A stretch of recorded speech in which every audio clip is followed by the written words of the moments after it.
Well, about 6 years ago, I started to get a tingling feeling in my fingers.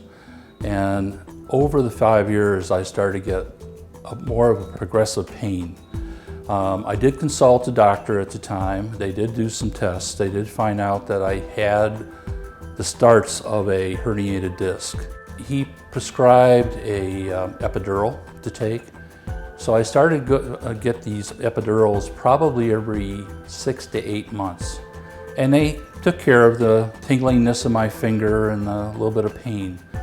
But as time progressed, the pain got worse and the period between epidurals got shorter and shorter. And the doctor finally told me that I needed to do something about my neck. His recommendation was to get the 2 discs fused. And I did not like the idea of getting something fused. So I continued to do more research, and I happened to come across this process that Dr. Venya came up with, which is this movable disc.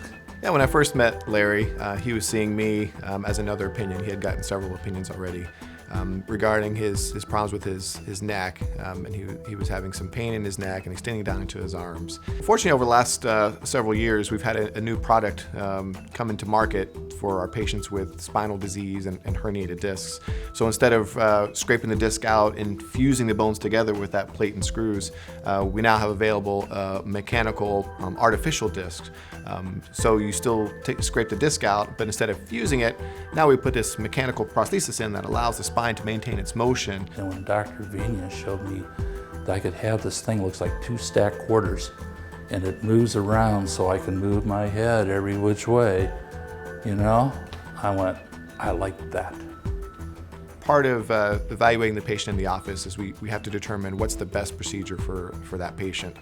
Some procedures are better, spinal fusion sometimes are still the better operation, but a lot of situations the artificial disc is the superior option. Actually, the device is good for patients with herniated discs, bulging discs, degenerative discs, people that have compression of nerves in their neck.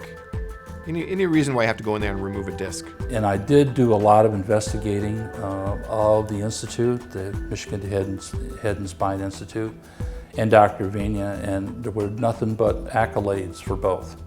Well, I walked in the hospital, and as I'm laying on the gurney before they took me in, the pain was so bad I started to tear. I mean, my hands were just aching. I couldn't find a position.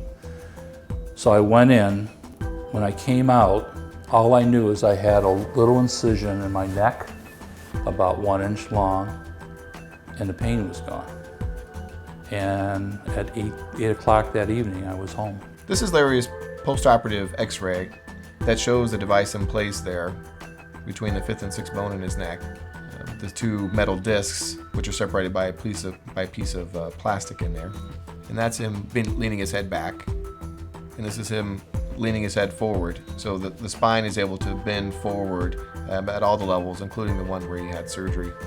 His problems that he had coming to see me in the office have all been resolved, so he's doing fantastic. So I'm very excited for him for the long run. I think he'll get a lot of good years and should do great.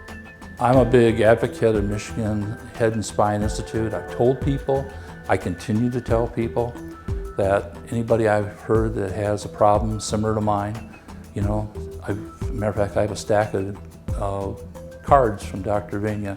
I've passed out most of those cards.